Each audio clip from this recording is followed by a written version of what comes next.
You are listening to the Body-Shameless series podcast, episode 1. I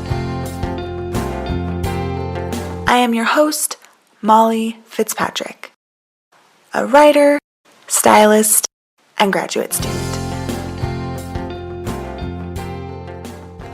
The Limitless series of this podcast features women that have overcome incredible obstacles and are living beyond the limits of their disability. These women are models, entrepreneurs, and other aspiring professionals. Each of them are now using their experience to change perceptions and educate others to advocate for more inclusive media. With the passion for promoting body positivity, these women prove that beauty is limitless. I think if we learn to accept ourselves and give ourselves that freedom to be able to have that confidence and to move forward and do whatever it is we want to do. We have a tagline with Raw Beauty, and that is embrace your beauty, own your power, and live your passion. And for many years I felt like I wasn't good enough because I was disabled. But the funny thing is, before my accident, I kind of felt the same way. On today's show, I am here with Wendy Crawford. Full disclosure, I did meet Wendy less than a year ago when I was an intern for her nonprofit, the Raw Beauty Project, which we will talk about a little later. And during that time, Wendy also became a friend who shares my passion for promoting a positive body image and truly changed my perspective and inspired me with the amazing work she does, and of course, her kind spirit. Wendy is the founder of mobilewomen.org and co-founder of the Raw Beauty Project. She also has done a TED Talk where she talks about the beauty equation and shares her story about how she is living beyond her limits and now using her experience to empower other women and give a voice to those who may feel invisible and underrepresented in media. So thank you so much for joining me today, Wendy. I really appreciate it. Oh, you're welcome. I feel honored to be invited on your show, and I'm just so happy that you are bringing the subject to the forefront because it's so important. So thank you. It's an honor. No, it's my pleasure. So I'm already familiar with your story, but if you could give the listeners some background on where your journey started and why you are so passionate about the body image issue in media. When I was 18, I started modeling and in fashion, and at that time, I was always very self-conscious and was always comparing myself to the other models. And then I had an accident. I was hit by a drunk driver in 1984, and I was 19 at the time. As a result of the accident, I became paralyzed. I'm a quadriplegic.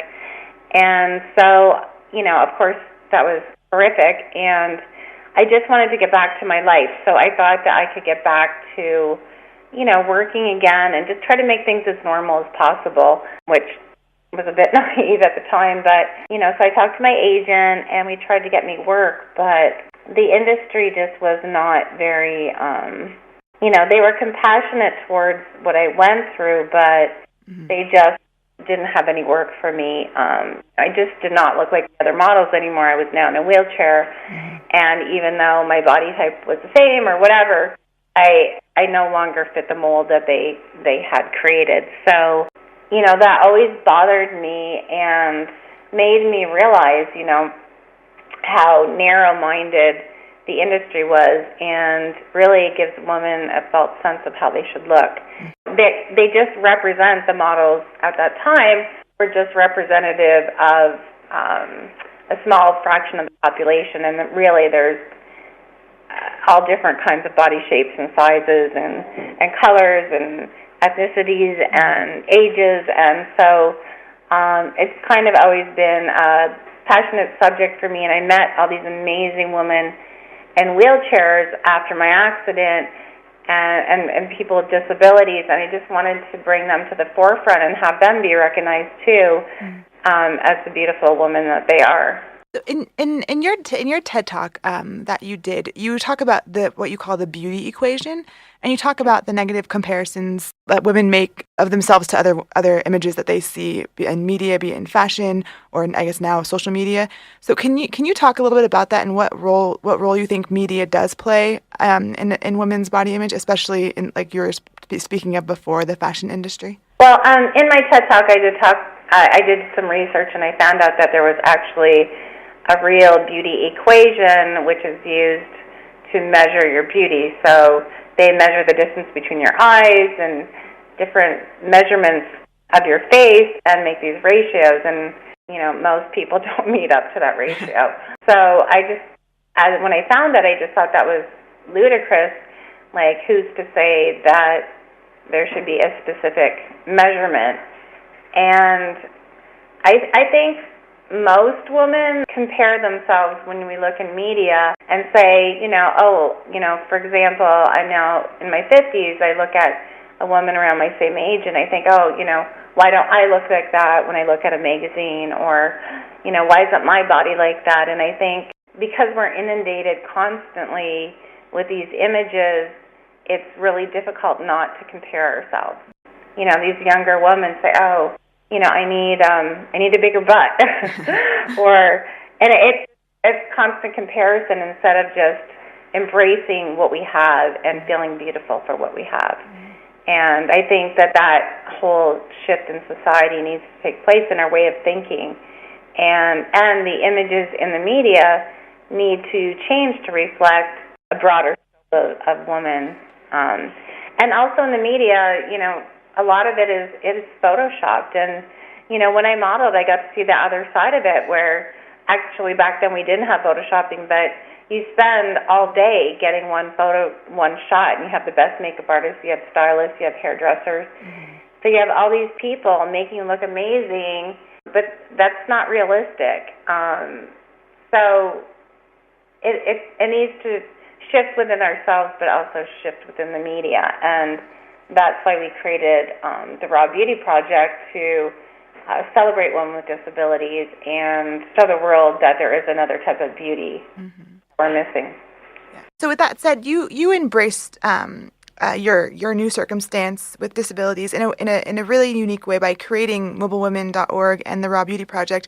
What was that experience like for you? And I know we talked a little bit about it before, but can you talk about what the mission of these projects is? Sure.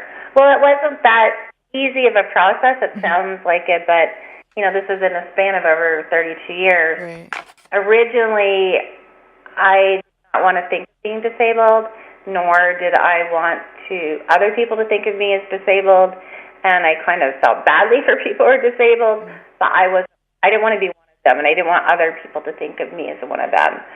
And then gradually over time, I realized I was living my life on the sidelines, and I started to meet other people with disabilities, especially the women, and I saw that there were these amazing women, and I looked at them in a different light. I saw their strength and their resilience, and saw these achievements they had and accomplishments, and I was just in awe of them. And then I realized, well, why don't we ever see or hear about these women? And at the same time, I was, kind of going through a journey of becoming a woman. I was still very young, and I found there was really a lack of information. There was a lack of information regarding, gynecology and beauty and fashion and all those things that women are interested in. And so I created mobilewomen.org, WOMEN, and that is for women with disabilities. It's an online magazine which has articles on that, and we also have a Facebook page where women can support one another and ask each other questions, which is really our greatest resource. The Raw Beauty Project, I was involved in a photography exhibit many years ago of women with disabilities, and I just wanted to continue something like that. And because I used to model I had some contacts in New York, so we connected with photographers there, and my thinking was to celebrate women with disabilities, but at the same time recruit fashion and celebrity photographers and have them see what they're missing with women with disabilities, and kind of shift their way of thinking.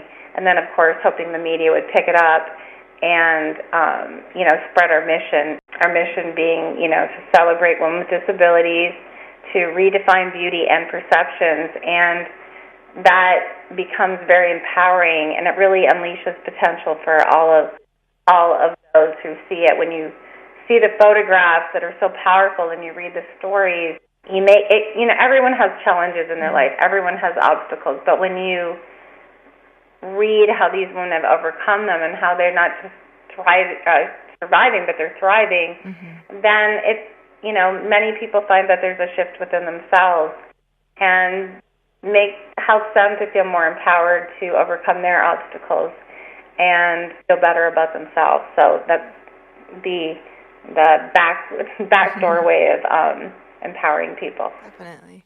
So what would you say is the most important lesson that your personal journey has taught you, and why it's important for you to use your experience to now help other women and almost be like a role model that you may not have had when your story first started?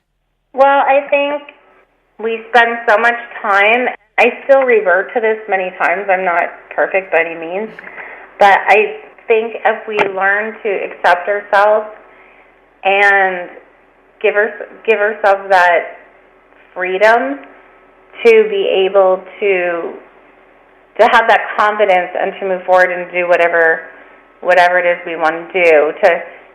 We have a tagline with Raw Beauty, and that is, embrace your beauty, own your power, and live your passion. And, for many years, I felt like I wasn't good enough because I was disabled. But the funny thing is, before my accident, I kind of felt the same way. I was very critical of my body. When I didn't get a job, I was, felt badly about myself.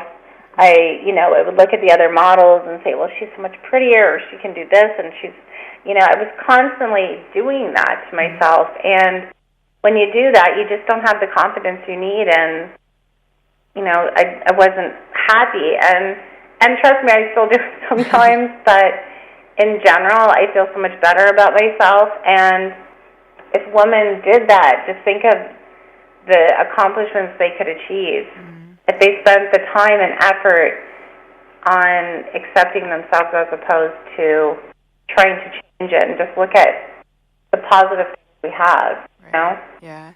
So what advice would you give to someone who is currently struggling with their body image, maybe even in the same position that you were at 19 years old? What would you say to them? I would say, it's not like a quick thing, but I would say, even just make a list of the positive things about yourself, instead of the list that goes in your head that's negative. Like, one thing that I try to do, someone told me to do this, and it really has changed my life, is every night when I go to bed, I just go through a list of about 5 things that I am grateful for and I'm thankful for about myself. And I think that we overlook that all the time.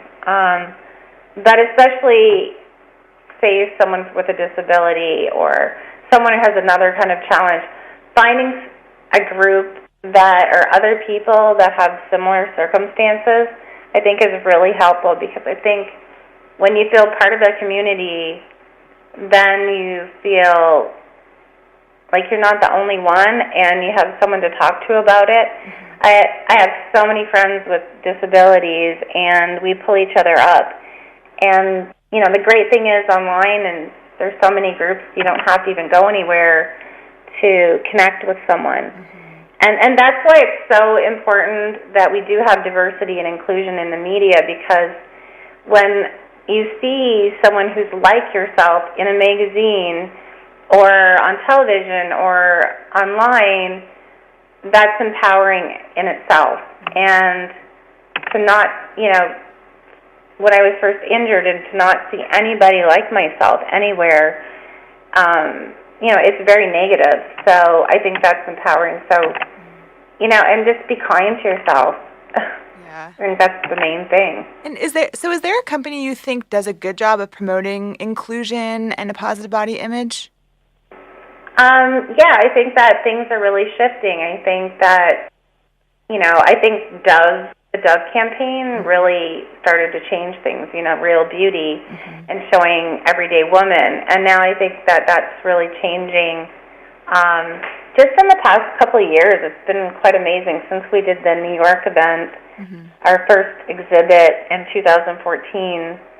I really see a big difference in fashion shows and clothing companies, and they're gradually more and more coming on board, and I think that will continue to keep changing. So it really is an amazing time right now. Even with all of the kind of innovative campaigns, such as the Raw Beauty Project, or social media campaigns that are kind of promoting body positivity and inclusion, how else do you think we can better use media to represent all women, regardless of their size or their ability, and encourage a more inclusive industry? I mean, it seems that we're on the road to that, but how else do you think individuals or companies can better use media to represent a variety of women? I think that companies need to hear it from people. I think it's important that they get feedback, because sometimes I think they just don't realize either. It's not intentional, but I think sometimes they just don't realize they have neglected a certain, they've been very narrow-minded in their advertising. Other times it's just a matter of money, and that's, they're trying to just get the advertising out. And they always say sex appeal was, the best way to advertise. But that way of thinking is changing. And I think the more we, especially online now, you can send messages to companies. You can give feedback on clothing. You can give feedback on different things. The more we keep giving that message back, I think that's really important, and not feed into what they're doing. Lastly, on my podcast, as I've told you before, I'm going to talk about the impact social media and the fashion industry has on a woman's body image, especially by seemingly setting this unattainable beauty standard. I'm creating the project to act as kind of a community to educate people on a variety of struggles related to a negative body image or the struggles that it can create, but also to share beautiful stories like your own about how you have transcended your challenges and are living beyond what some may see as limitations. So with that said, why is it important to talk about the body image issue and for people to share their struggles? Essentially, if someone asked you, why should I care about this, what would you say to them? Because it's holding so many people back. If everyone felt good about themselves and was able to do what they really, really dreamt about and really wanted to do and live their passion, can you imagine the difference the world would be? Everyone has so much potential, and they just have to believe in themselves. And so it's especially important, for every age, but especially younger women, too, because they're going to be influencing their children, and it gets passed down for generations and generations. So the stronger we feel, the more we can accomplish, and the better the world can be. So to me, it's a very, very important topic. Yeah. And then how would you? I know that you talked about it in your TED Talk, but how do you define your own beauty equation? Well, I don't have a beauty equation. The key is to not try to measure it and just feel it. And the more confident I feel, the more beautiful I feel. It's funny, when I did my photo shoot for Raw Beauty in New York, I was paired with a photographer that I worked with prior to my accident over 30 years ago. Oh, wow. It was amazing because I hadn't seen him, and it was just so incredible to see him. And I loved the photo shoot. Yeah, I was a little bit nervous at first going in. I just happened to be going in after a Victoria's Secret modeling shoot. Oh. So that was like really disappointing at first. I see all these models coming out, and they're younger and gorgeous, and I come in my wheelchair, older, and but once we got going, I actually felt better shooting than I ever did when I was modeling, and did have that perfect body that we think we want, and I actually felt so much better and so much more confident. And the only difference is my way of thinking, and I feel so much more accepting of myself.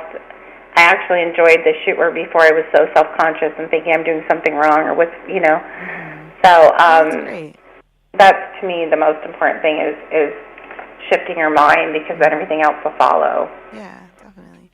And is there anything else that you think is important for people to know about media and body image, or about your story that you want to tell people, or that you think would help someone else that you want to add? I think don't compare yourself to anything or anyone, and just work on you and what makes you happy, and what makes you feel powerful, and what makes, I think that's the most important thing. And I find social media can be really bad for that. You are constantly comparing yourself and your life, and just enjoy what you have and celebrate what you have. And if someone wanted to get more information about you, and the causes that you're associated with, where would they look to find that information? Well, the Raw Beauty Project has a website, therawbeautyproject.com, and we also have the Facebook page, and as well, Mobile Woman. We have both the website, mobilewoman.org, and then we also have a Facebook page, which is a group but very easy to join. Okay. So, come check us out. Well, thank you so much for taking time out of your schedule to speak with me. I really appreciate you sharing your story and your perspective on this issue. You really do have a really beautiful story, and you're a really beautiful person. So I really appreciate you taking the time. Well, thank you, and I feel the same about you. No. And good luck with the project. It's so important. I back you 100%. Thank you so much. All right. Thank you, Wendy. All right. Bye-bye. Okay, bye-bye. This podcast is powered by Relatable Magazine, an inclusive magazine and online support community showcasing stories about a variety of women that have survived eating disorders, are breaking the boundaries of disability, and have dealt with body shaming. Relatable is passionate about giving a voice to women struggling with body image issues and using media in a new way to represent all body types, promoting body positivity, and giving a voice to the body image issues all women can relate to.